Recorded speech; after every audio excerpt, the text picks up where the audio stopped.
पिछले चंद दिनों से एक वीडियो जो सोशल मीडिया पे बहुत वायरल हुई, वो एक स्टूडेंट की थी, मदरसे का तालिब इल्म था जिसको अब्यूज़ किया एक मदरसे के कारी ने जो उसको पढ़ाया करता था, अजीज़ुर रहमान उसका नाम था। और देखा ये जा रहा है कि उस वीडियो के अंदर, मैं उसके इमेजेस तो नहीं दिखाऊंगा, लेकिन उस वीडियो के अंदर जो क्लैरिक है वो जो है वो इस एक्टिविटी में इन्वॉल्व साफ़ दिखाई दे रहा है, कोई डॉक्टर्ड वीडियो नहीं है। बच्चा ये कहता है कि मुझे 3 साल से अब्यूज़ का निशाना बनाया जा रहा है। जब मैंने वफाकुल मदारिस को कंप्लेन की कि ये बंदा मुझे पास करने के एवज़ ये करने का कह रहा है, तो उन्होंने मेरी बात नहीं सुनी। इसीलिए मैंने ये स्टिंग ऑपरेशन किया और ये वीडियो वायरल की है। और अब अगर मुझे इंसाफ ना मिला तो I will kill my self, क्योंकि वो इमोशनल अब्यूज़ का शिकार हो चुका था। इस पर मुफ्ती साहब ने वीडियो बनाई बाद में, और उन्होंने कहा कि मुझे चाय में नशा मिला के दिया था, इसलिए मुझे समझ नहीं आई मैं क्या कर रहा था, होश में नहीं था मैं। अब वो क्लेम कितना रैशनल है और कितना आसानी से रिफ्यूट हो सकता है वो सब आपको पहले ही पता है, उस पर आप लोग बहुत बात कर चुके हैं, मैं तो फिर लेट बात कर रहा हूँ इस इशू के ऊपर। अब बात ये है कि मुझे पता है कि इस वीडियो को स्टार्ट करने से पहले जो रिस्पांस आएगा वो ये आएगा कि बहुत से लोग जो मुल्लाइज़म को डिफेंड करते हैं वो ये कहेंगे कि ये इस्लाम पर हमला, इस पर बात मत करो। तो उनकी इतला के लिए अर्ज़ है कि मुल्ला का जो इंस्टीट्यूशन है ना, वो ही सुन्नत से साबित नहीं है। अगर जो भी इस्लाम का बहुत बड़ा चैम्पियन इनमें से बनता है ना, उसको मैं चैलेंज करता हूँ। मैंने 3-4 साल लगाए हैं रिलीजियस हिस्ट्री को पढ़ने के अंदर, और अनबाइस्ड रिलीजियस हिस्ट्री पढ़ी है, बहुत सी किताबें पढ़ी हैं। इसमें नबी सल्लल्लाहु अलैहि वसल्लम के दौर में एक मिसाल ऐसी नहीं है जब उन्होंने किसी को पैसे दे के मस्जिद में कहा कि तुम यहाँ पर नौकरी करो, आज़ान देने के फ़राइज़ सर अंजाम दो, जनाजे पढ़ाओ या निकाह पढ़ाओ, जो भी है। ये सब वॉलंटरी सर्विस थी। मुसलमान उस दौर के अपनी ख्वाहिश का इज़हार किया करते थे कि आज हमें अज़ान देने दीजिए, आज हमें नमाज़ पढ़ाने दीजिए। या जो लीडर ऑफ़ द मुस्लिम्स था वो पढ़ाया करता था उस टाइम पे, नमाज और अज़ान दिया करता था। और आज के दौर के भी जो बड़े बड़े उलमाए दीन रहे हैं जिनकी बहुत रिस्पेक्ट है इस माशरे के अंदर, डॉक्टर इसरार अहमद की बात कर लेता हूँ।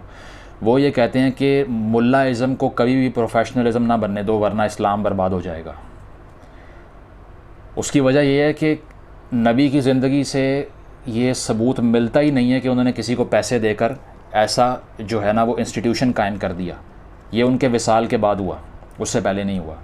तो बात ये है कि हमेशा से मस्जिद जो थी वो फ़ॉरेन ऑफिस का रोल प्ले करती रही। बड़े मामलात वहाँ सॉल्व हुआ करते थे, डेलीगेट्स आया करते थे, इंटरनेशनल रिलेशंस डिस्कस हुआ करते थे। वो इतनी एक ब्रॉड इंस्टीट्यूशन था जो उस टाइम बना, जिसमें वॉर स्ट्रेटजीज़ बनाई जाती थी, जिसके अंदर बैठ के डिप्लोमेट्स आके मीटिंग्स किया करते थे। आपने तो उसको कन्फाइन कर दिया, दीवार से लगा दिया मस्जिद को आपने, और उसमें एक ऐसे फ़र्द को बिठा दिया तनख्वाह मुकर्रर करके जो सुन्नत से साबित ही नहीं है।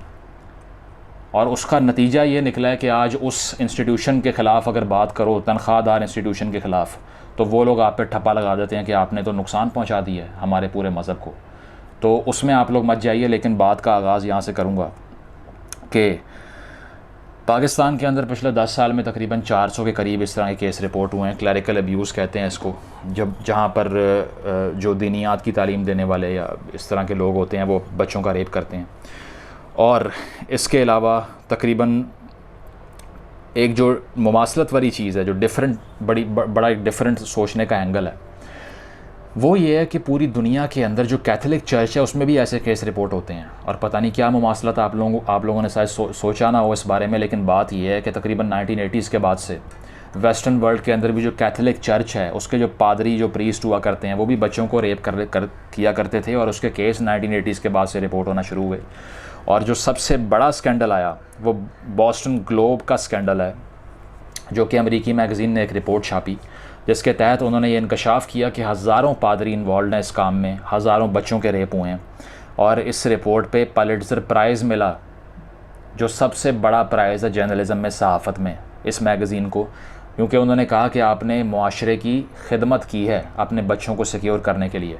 लेकिन यहाँ जब बात करो तो आप पे अटैक हो जाता है कि ख़बरदार इस बारे में बात की। तो ये तो पहली मरतबा हुआ है कि सोशल मीडिया पे कोहराम मचा है और कोई इस लेवल का क्लैरिक जो कि इतना एस्टीम्ड है और JUI पार्टी का मेंबर है, उसको सलाखों के पीछे डाल दिया। इससे पहले तो ऐसी मिसाल मिलती ही नहीं है इस मुल्क में। साइलेंस के अलावा कोई हल ही नहीं था इन इशूज़ के ऊपर।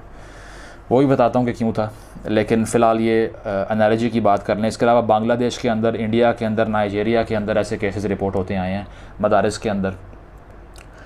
और ये जो सिमिलैरिटी है तकरीबन एक ही किस्म की है ये। उसकी वजह यह है कि वहाँ भी बच्चे आते हैं पढ़ने के लिए, और क्रिश्चियनिटी की तालीम हासिल करने के लिए उनके साथ ये होता है, और यहाँ भी किसी हद तक ये होता है। और जो 400 केस का मैंने जिक्र किया आपके साथ, वो साहिल एक NGO है साहिल के नाम से, जो कि चाइल्ड सेक्सुअल अब्यूज़ पे काम करती है।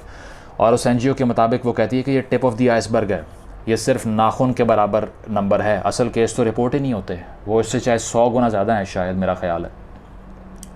और वो इसलिए रिपोर्ट नहीं होते कि बहुत ज़्यादा पावर है इस इंस्टीट्यूशन के पीछे, क्योंकि इससे पहले जो भी केस रिपोर्ट करने की बात करता था उसको डायरेक्ट कॉल जाया करती थी कि यार ये सब कुछ हो जाएगा, तो ख़बरदार इस पे बात की। तो बात फिर वहीं आ जाती है कि 1980s के अंदर मर्द मोमिन मर्द हक ज़ियाउल हक साहब ने इतनी फंडिंग की, हथियार थमा दिए, और यही सिपा साहबा वाले लोग जो थे वो बहुत ज़्यादा जो है वो थ्रेट किया करते थे उन पेरेंट्स को जिनके बच्चों को अब्यूज़ का शिकार किया जाता रहा, और वो चुप हो जाया करते थे।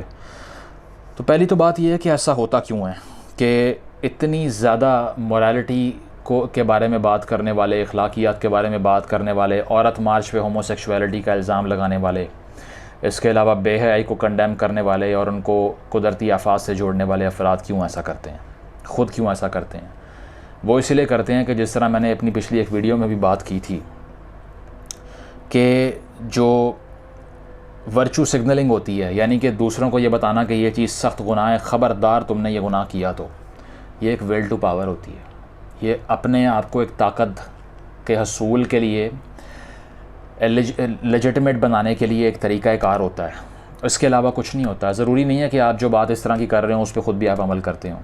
और दूसरी चीज़ ये है कि मैंने जिस तरह पहले बात की, जो फेवरेट फ़िलासफ़र है फ्रेडरिक नीत्शे, वो तो ये कहता है कि man is the sickliest of all animals because he refuse to accept the true instincts that he has, कि जो असल जबिल्लत है इंसान की वो उसको इतना डिनाई करता है कि वो सिक हो जाता है। कैथोलिक चर्च की जो अब्यूज़ को जब साइंटिस्ट ने स्टडी किया कि क्यों ये पादरी ये रेप करते हैं, तो उसमें सबसे बड़ा फैक्टर जो उनको मिला वो क्लैरिकल सेलिबसी का फैक्टर था। यानी कि बचपन से एक क्लैरिक की जो तरबियत होती है वो ये होती है कि वो शादी तो नहीं करेगा। पहली बात ये है, कुछ जगहों पे वैसे क्लैरिक्स शादी कर भी लेते हैं, लेकिन कैथोलिक चर्च में ऐसा पॉसिबल नहीं है। बहुत कम मिसालें मिलती हैं जो हुई हों इस तरह से उनकी, वरना वो शादी भी नहीं करते। और वो इसके अलावा एब्सटेनेंस ऑफ सेक्सुअलिटी वाली बात है कि वो हर किस्म की सेक्सुअल प्रैक्टिस से एब्सटेन करेंगे, उसमें इंडल्ज नहीं करेंगे, और उससे देयर माइंड्स बिकम सिक।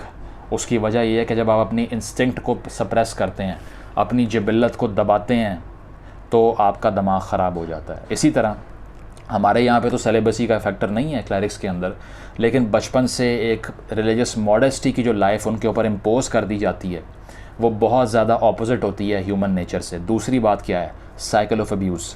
बच्चे इन्हीं मदारिस की तालीम जब हासिल करने जाते हैं तो उनको अब्यूज़ का शिकार किया जाता है, और साइकोलॉजी कहती है कि कुछ परसेंटेज प्रोबेबिलिटी है कि अगर आपको अब्यूज़ किया गया तो आप बड़े होकर अब्यूज़र बन जाते हैं। उसकी वजह क्या है कि आपने इस कल्चर को नॉर्मलाइज़ कर दिया, तो आप बड़े होकर वही काम करते हुए कोई बहुत अजीब महसूस नहीं करेंगे, क्योंकि आपको साइकोलॉजिकली डैमेज कर दिया गया इसीलिए। तीसरी बात, ये सारा कुछ होने की ज़िम्मेदारी और इसको रोकने की ज़िम्मेदारी किसकी है? मैं समझता हूँ कि 70 से 80% इन वाक़यात की जो ज़िम्मेदारी है वो स्टेट पे आती है। उसकी वजह क्या है? हम सब गालियाँ देते हैं उन वालिदैन को जो कि बच्चों को अब्यूज़ के बावजूद मदारस में भेज देते हैं, लेकिन ये सोचते नहीं हैं कि मदारस में भेजते क्यों हैं हम इन बच्चों को। अभी तक के डाटा के मुताबिक इस वक्त मुल्क में 30,000 मदरसे काम कर रहे हैं, जिनमें 2 मिलियन से ज़्यादा बच्चे पढ़ते हैं, 20 लाख से ज़ायद बच्चे। क्यों पढ़ते हैं? पढ़ते इसलिए कि वहाँ पर शेल्टर मिलता है, वहाँ पर खाना मिलता है, वहाँ तालीम मिलती है, वहाँ पर रिहाइश मिलती है। आपकी रियासत ने क्या कोई अल्टरनेटिव फ्री एजुकेशन का इंफ्रास्ट्रक्चर लगाया है? क्या आपकी रियासत ने मुफ्त तालीम जो कि कॉन्स्टिट्यूशन में गारंटी करने की बात की गई है, आज तक वो इंश्योर की है? आपका मुल्क दुनिया का दूसरा बदतरीन मुल्क है जहाँ पर बच्चे स्कूलों से बाहर फिर रहे हैं। कितने बच्चे स्कूलों से बाहर फिर रहे हैं? 22.8 मिलियन। तकरीबन 2.5 करोड़ से 3 करोड़ के दरमियान बच्चे, यानी कि 5 साल और 16 साल की उम्र के दरमियान के पाकिस्तान में 44% बच्चे इस टाइम स्कूलों से बाहर हैं। तो आपकी आधा फ्यूचर तो आपने अपनी आंखों के सामने फ़ना होता हुआ देख लिया है। और आपकी प्रायोरिटीज़ क्या हैं? जब यहाँ बात करते हैं कि कोई मसाइल है माशरे के अंदर, तो लोग कहते हैं पॉजिटिव बात करो। ये पॉजिटिव बात करें कि 44% बच्चे आपके स्कूलों से बाहर फिर रहे हैं, और दुनिया के बदतरीन ममालिक इराक़, अफ़गानिस्तान जैसे ममालिक से भी बुरा हाल है आपका इस मामले में। तो रियासत ने जब मुफ्त तालीम दी ही नहीं है, तो वालिदैन के पास क्या चारा बचता है? गरीब आदमी के पास जिसके 6 बच्चे हैं, कहाँ पढ़ाएगा उनको? मदरसे में भेजेगा। जब मदरसे में भेजेगा और मदरसा ये सर्विस कर रहा है कि वो मुफ्त तालीम भी दे रहा है, वो शेल्टर भी दे रहा है, वो खाना भी खिला रहा है, पेट भी भर रहा है बच्चे का, तो जब अब्यूज़ का केस रिपोर्ट होगा ना, तो वालिदैन के पास ताकत नहीं होगी। वालिदैन फिर नहीं बोल सकते। उनके पास बी प्लान क्या है आप बताएं? स्कूल से हटा लिया जाए उसको, और वो फिर गली मोहल्लों में जब जो है वो चाइल्ड लेबर करेगा, तो तब भी अब्यूज़ का उतना ही ख़तरा है उसके लिए। तो क्यों ना उसको वहीं रहने दिया जाए और ख़ामोश हो जाए इस वाक़े के ऊपर। तो आपकी रियासत फ़ेल हुई है। आपकी रियासत ऐसी मुजरिम रियासत है जिसने इन तमाम तर बच्चों की ज़िम्मेदारी से हाथ खड़े कर लिए हैं। और अब वो कर क्या रही है? सिंगल नेशनल करिकुलम की जो दवाई पिलाई जा रही है ना घोल के आपको, इससे आने वाले दिनों में जो स्कूलों के बच्चे हैं उनका भी यही हाल होगा। किस तरह वो भी सुन लें। मैंने इस पर डिटेल वीडियो बनाई है, आप देख भी सकते हैं, पिछले साल की, जब किसी को मालूम भी नहीं था इसमें होने क्या जा रहा है। तो होने ये जा रहा है कि इस वक्त पाकिस्तान में तकरीबन 2.5 लाख के करीब स्कूल हैं, यानी कि 2,60,000। तो सिंगल नेशनल करिकुलम के तहत बजाय इसके कि मदारिस की सूरत हाल को बेहतर करते, उन्होंने मॉडर्न स्कूलों को मदरसे बनाना शुरू कर दिया है। रिलीजियस एजुकेशन अलग चीज़ है, मॉडर्न एजुकेशन अलग चीज़ है, इसीलिए मदारिस का वजूद अमल में आता है। और इमरान खान साहब की हसीन पॉलिसी के मुताबिक हर स्कूल को, चाहे वो LGS हो या बीकन हाउस हो या कोई भी स्कूल हो, उसको 2 कारियों को एम्प्लॉय करना पड़ेगा, ठीक है, जिसमें एक कारी होगा और एक आलिम होगा। तो इस तरह से आपके 2,60,000 स्कूलों में 5,20,000 मदरसे के जो क्लैरिक हैं ना, they are coming, they are on their way and they are coming to teach your children, जो कि मॉडर्न स्कूल्स में बैठे हुए हैं। वहाँ भी ये लोग अब आकर पढ़ाया करेंगे और इनकी वहाँ भी ऑटोनॉमी कायम हो जाएगी। और उसके बाद में आप बात करके दिखाना इनके ख़िलाफ़। आपके बच्चों का मुस्तकबिल आप कहते हैं कि शायद सिक्योर होगा, मदारिस के बच्चों का नहीं है, आने वाले दिनों में किसी का भी नहीं है।